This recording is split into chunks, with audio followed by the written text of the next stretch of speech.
Hace mucho tiempo, en un pequeño pueblo rodeado de bosques densos y oscuros, vivía la familia López. Era una familia humilde, pero unida. Los padres, Clara y Ernesto, vivían junto a sus dos hijos, Elena y Miguel, en una casa antigua al final de un camino polvoriento a la que tuvieron que mudarse en aras de ayudar a su economía. No atravesaban por un buen momento, y alguien, como caído del cielo, les hizo la propuesta de su vida: una casa a un precio casi increíble, en la que podían empezar de cero. La casa estaba deteriorada, sus pisos rechinaban, las paredes estaban agrietadas por el paso del tiempo, y las ventanas, rotas y cubiertas por cortinas raídas, dejaban escapar apenas un atisbo de luz, creando una atmósfera ominosa que parecía tragarse todo a su alrededor. La casa estaba llena de recuerdos y la adornaban objetos de generaciones pasadas, fotos antiguas, muebles con cachivaches e incluso platos en la mesa, procedentes de la familia anterior, quienes parecía habían salido corriendo del lugar sin ningún momento para tomar sus pertenencias al momento de partir. Todo en la casa, según lo describe la familia, tenía un tinte lúgubre e incluso siniestro. Pero, aún así, decidieron darle una oportunidad. Bueno, no es como si tuvieran más opciones, debido a su casi nula economía. Siendo honestos, era la única. Luego de instalarse, parecía ir todo bien, pero al completar un par de semanas, algo extraño empezaba a suceder. Todo empezó con ruidos nocturnos, como pasos pesados en el piso superior, donde no había nadie. Luego, las puertas comenzaron a cerrarse solas, las luces titilaban de manera errática y se escuchaban susurros en las paredes. Primero, Clara pensó que era el crujir de la vieja casa, o quizás la imaginación de los niños, pero pronto las cosas se volvieron innegables. Una noche, Ernesto despertó por un grito inexplicable. Parecía un hombre al que estaban torturando. Aunque miró a su lado, buscando una reacción de parte de Clara, ella seguía dormida. Ernesto prefirió investigar y no alarmar a Clara. Se levantó y bajó al salón, donde encontró la ventana abierta, aunque estaba seguro de que la había cerrado antes de acostarse.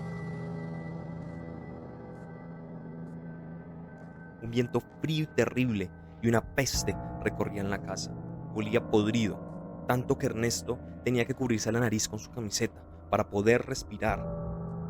Buscando la posible causa de ese nauseabundo olor, fue cuando vio con el rabo de su ojo que una sombra se deslizó por la pared y permanecía estática a su espalda, como si algo o alguien lo estuviera observando desde la sombra. Ernesto comentó que era la primera vez que el miedo lo paralizaba. Su cuerpo no le respondía, sentía una presencia tan poderosa que lo dejó inmóvil y lo ensordeció. Solo escuchaba el latir de su corazón y una respiración fuerte que él describe como animal. Y evidentemente no era la suya. Aunque quería confrontar con la mirada lo que él sabía que se encontraba ahí, no reaccionó hasta que escuchó la voz de Clara bajando por las escaleras. «Ernesto, ¿qué pasa?». Escuchar a Clara de repente lo transportó de nuevo al mundo real. Como él lo describe, el aura maligna que inundaba la habitación desapareció. Y él pudo reaccionar. Decidió contarle a Clara lo que ocurrió, y ella, lejos de esconderse del relato, le dijo que también sentía cosas que no podía explicar.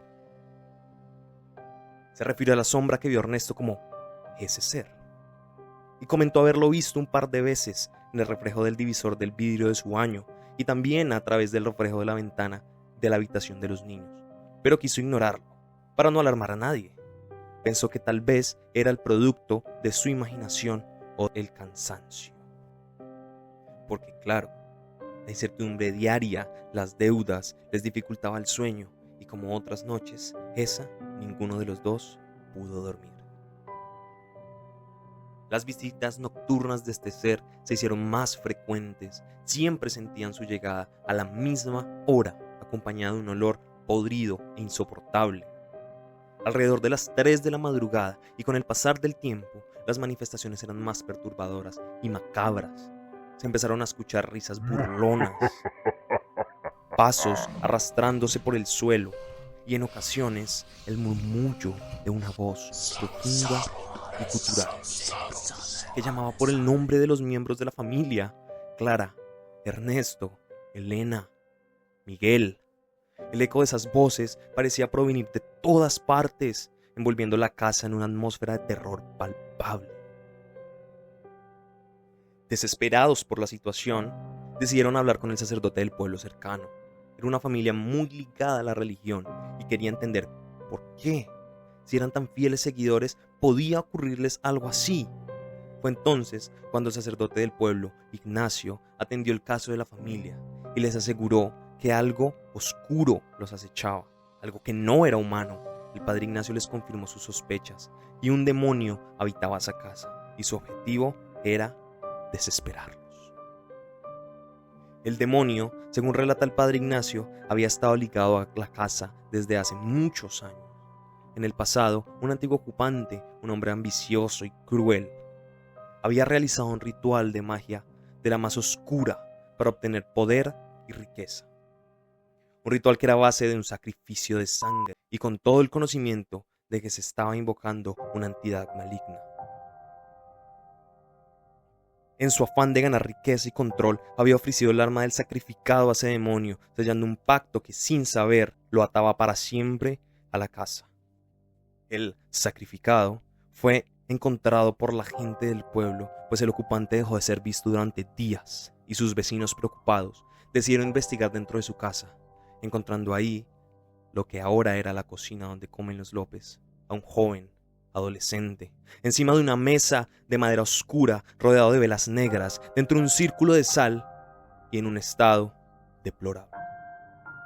Tenía evidentes signos de tortura, cortes, laceraciones por todo su cuerpo, tenía marcas de mordiscos en sus piernas, pecho y brazos, su cabello tenía signos de haber sido arrancado de raíz y en su frente un pentagrama dibujado con lo que parecía ser sangre ya seca.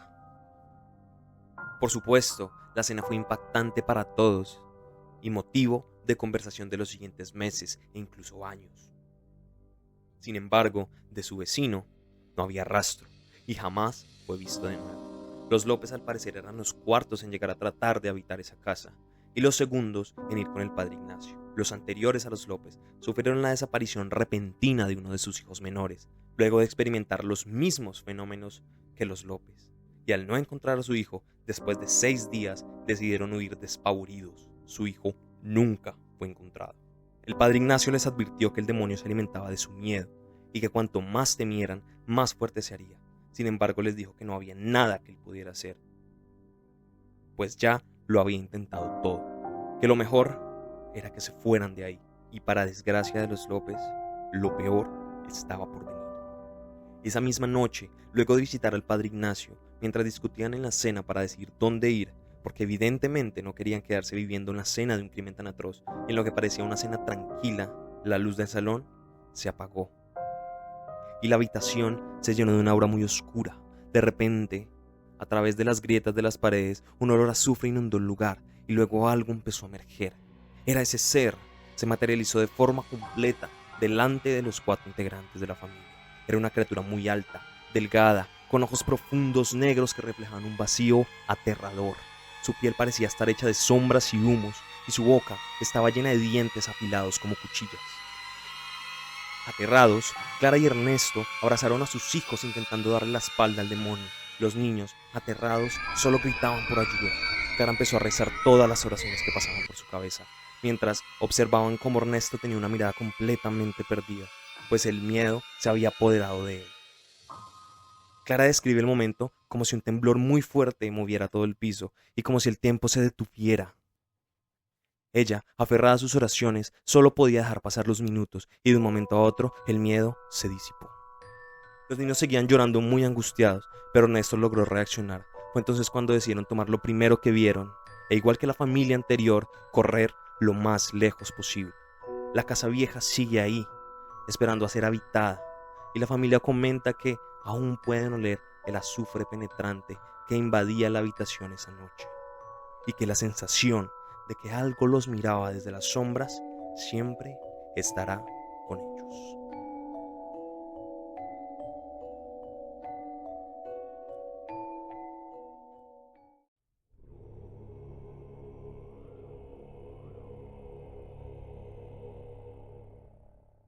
Héctor vivía bajo el yugo de su padre, un hombre tan cruel como autoritario.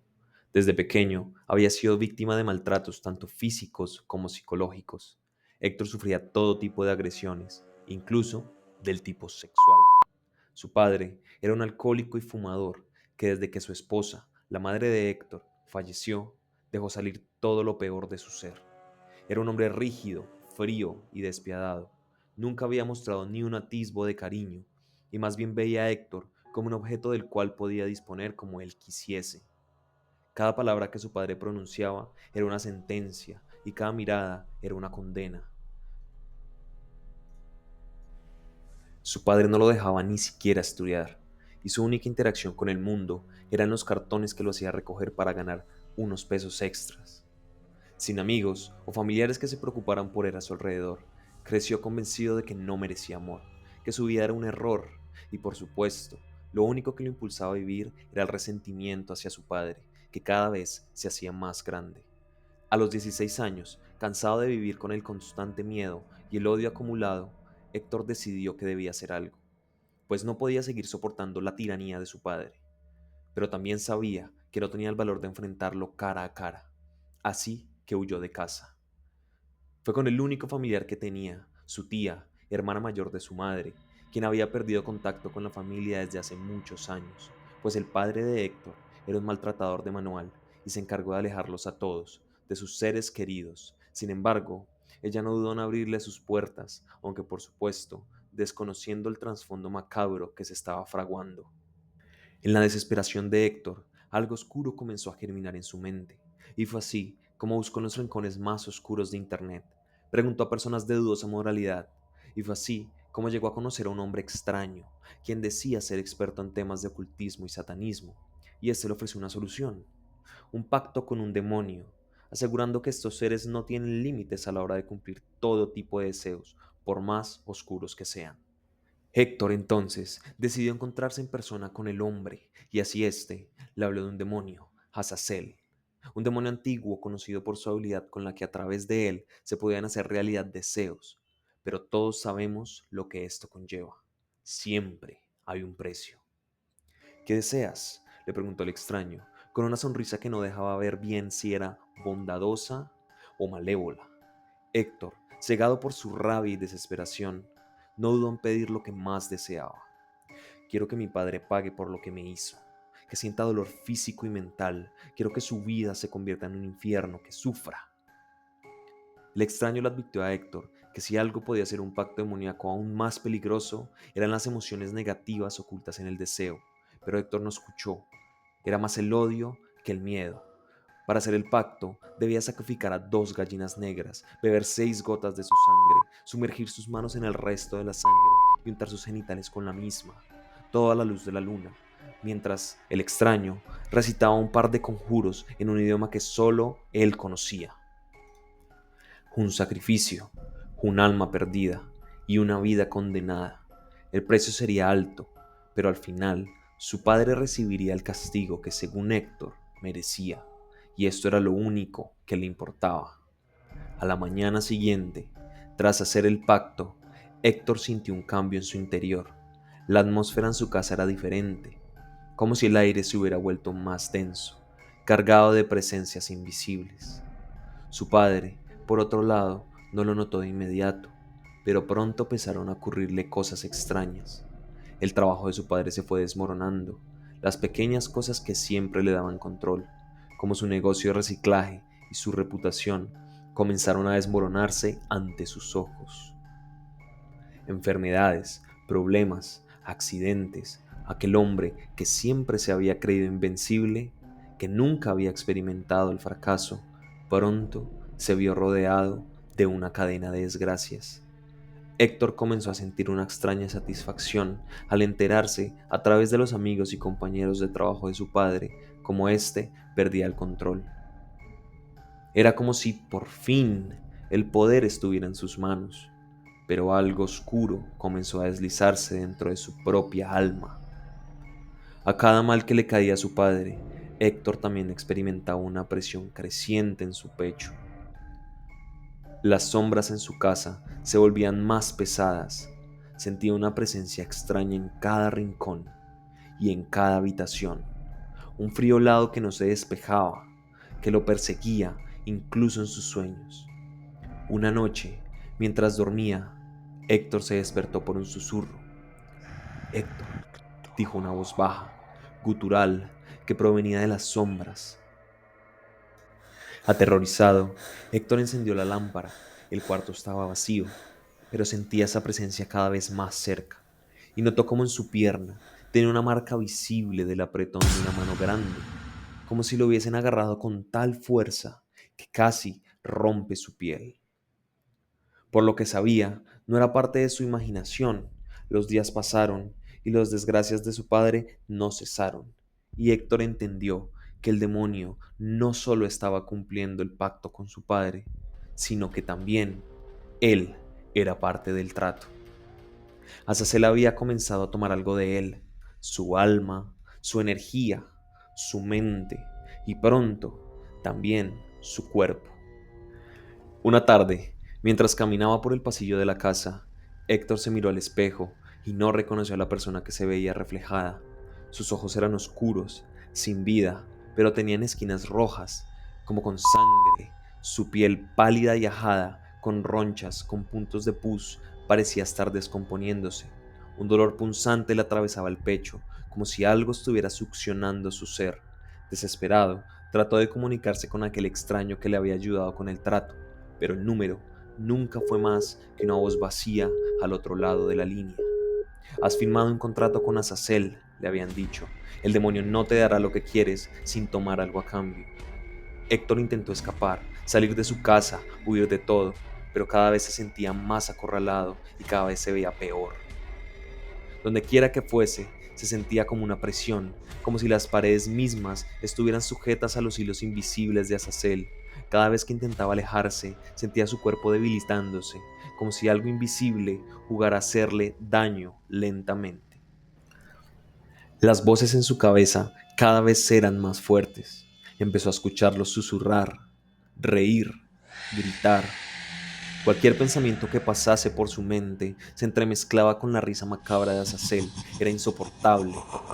Una noche, exhausto y al borde de la locura, Héctor buscó a su padre en su antigua casa.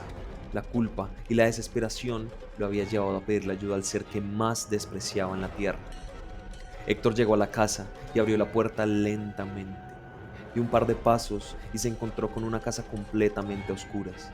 Encendió la linterna de su teléfono y vio que todo estaba sucio, desordenado, comida en el piso, platos y ropa por todas partes, e incluso una rata muerta cubierta de gusanos. Su padre estaba en una esquina de la cocina. Cuando lo vio, se dio cuenta que el hombre ya no era el mismo.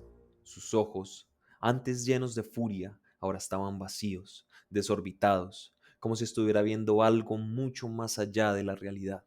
¿Papá?, le preguntó Héctor temblando. Su padre, en un susurro quebrado, le respondió: sé lo que hiciste, Héctor, y sé también con quién. Héctor, confundido, se preguntó de inmediato cómo era posible que su padre se enterara del pacto. Supo entonces que el demonio había estado torturando a su padre al punto de deshumanizarlo, y seguramente lo acechaba incluso peor que a él. Y en lugar de sentir satisfacción, sintió un miedo indescriptible que lo paralizó. Sentía en el ambiente el mal que lo rodeaba. Su padre entonces le dijo con esa misma voz quebrada: Él está aquí, está en nosotros. Su padre, sin decir nada más, lo golpeó tan fuerte en la cabeza que Héctor perdió el conocimiento. Horas después, despertó en un centro médico sin saber qué había ocurrido. Al parecer había llegado sin ropa y lleno de rasguños, y aunque dolorido, estaba aliviado de seguir vivo. Azazel no solo castigó a su padre, había hecho que ambos fueran partícipes de su condena. La vida de Héctor y la de su padre estaban ahora atadas al demonio, no solo por el sufrimiento que les había causado, sino por el alma que ambos habían entregado en el pacto. Al final, no hubo ni justicia ni redención. El demonio nunca había querido quedarse con su padre, sino con Héctor. El joven había sido el verdadero objetivo. Azazel le había dado su deseo de venganza, pero lo había tomado todo a cambio: su mente, su alma y su vida. Héctor nos envía esta historia desde su centro de atención mental, Dice que las pastillas que le dan para dormir es lo único que lo mantiene vivo. Sin embargo, asegura que la marca de ese demonio nunca desapareció, pues aún, aunque no lo puede ver, lo siente. Nadie volvió a saber del padre de Héctor, pero aquellos que pasaban cerca de la vieja casa decían que en las noches más oscuras se podía escuchar el eco de un llanto desesperado, seguido de risas que no pertenecían a este mundo.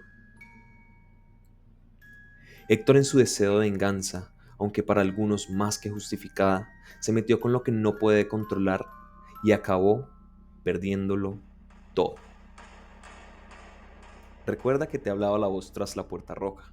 No olvides suscribirte y compartir este video con tus amigos. En la descripción dejamos nuestro correo electrónico para que nos envíes tus historias más macabras y que tengas dulces sueños.